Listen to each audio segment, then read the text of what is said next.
What's good, YouTube? It's your man BG Tech Life. We're gonna get straight into it.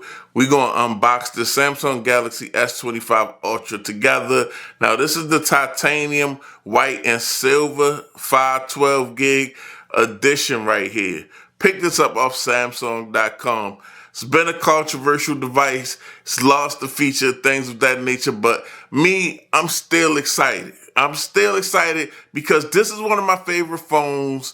Definitely One UI is my favorite OS over Android. And this is the 7.0, it should be 7.0 on here.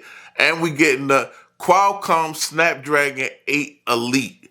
So all the stars are aligned still with this phone for me, guys. Definitely still happy to have this one in-house.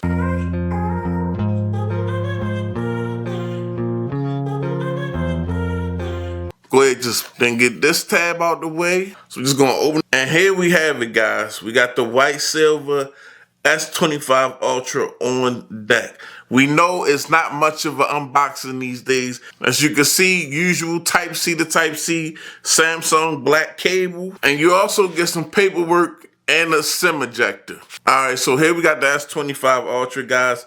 And it looked better than I actually thought it was, because one thing I didn't like about this device was the camera rings. I thought the camera rings were just completely black. I didn't know on the side they were still silver. So I like how the silver on the side of the camera ring still matches the frame of the phone, like the silver titanium. So we still got that aesthetic going on. This is just black when you're looking at it straight up. On this side, it just looked like you got an antenna band going on. Nothing else. Pretty dry over here. And then on this side, as you can see, antenna band, volume rocker, power button. Then another antenna band down bottom. Down bottom, we got the slot for the SIM card. We got the Type-C port. We got a speaker. And we got the S Pen. The controversial S Pen.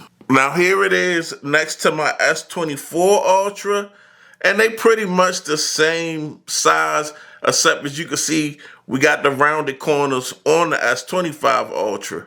And the thickness looks to be about the same also, but the sides on the S25 Ultra are less rounded. But if you take a look from this angle, the S24 Ultra is a little wider than the S25 Ultra. So they done slimmed up the S25 Ultra a little bit for, I guess, the footprint in your hand, so you can hold it a little better. Let's go ahead and get this off. I didn't get that was weak. So honestly, I'm gonna have to power this thing up so we can do a screen comparison, because it looked like the bezels might be a little bit slimmer and everything might be just a little bit trimmed up a little better on the S25 Ultra.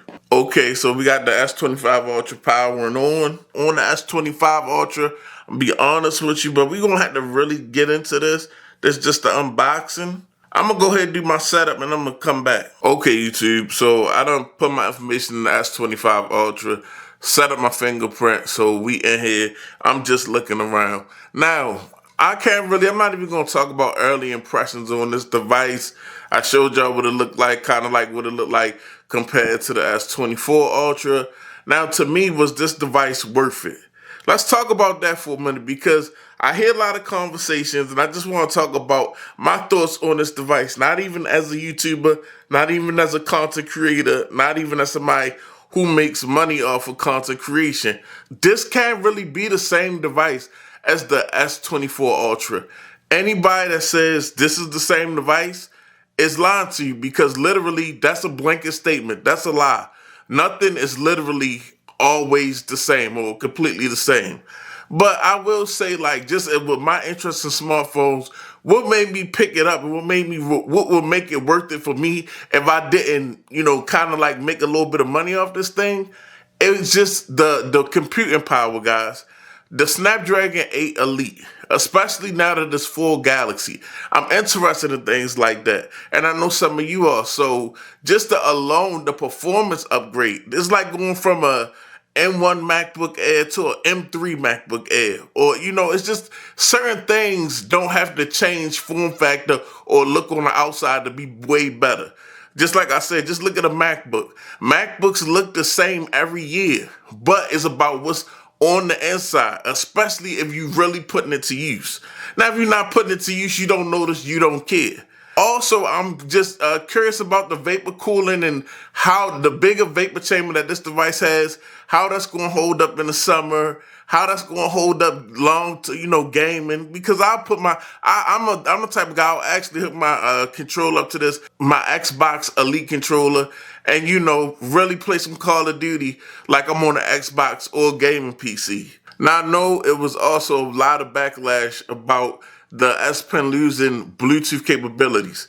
And I'm gonna be honest with you, I didn't like that either. I used that feature once or maybe twice at the most. I'm gonna be honest with you, I rarely did that. I'm a notes taking guy. I'm a planning type guy. So I did write a lot of S notes, but I just don't like the fact of something going backwards. A lot of people pick up Samsung devices to review them. A lot of people use them and they don't plan on using them for long. And one thing that I will always hear in reviews about Note devices and Ultra devices, oh, I forget the S Pen is there. Oh, I forget the S Pen is there. Me, I'm a true Galaxy user. I like to use the S Pen. I don't forget about the S Pen. I use it a lot. I feel like sometimes the masses share their opinion about devices that they really probably don't even plan on using.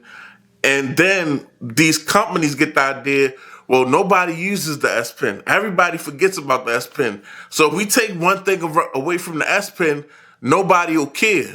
But then at the same folks that say, oh, I forget about the S Pen, I've never used the S Pen, I completely forget it's on the device.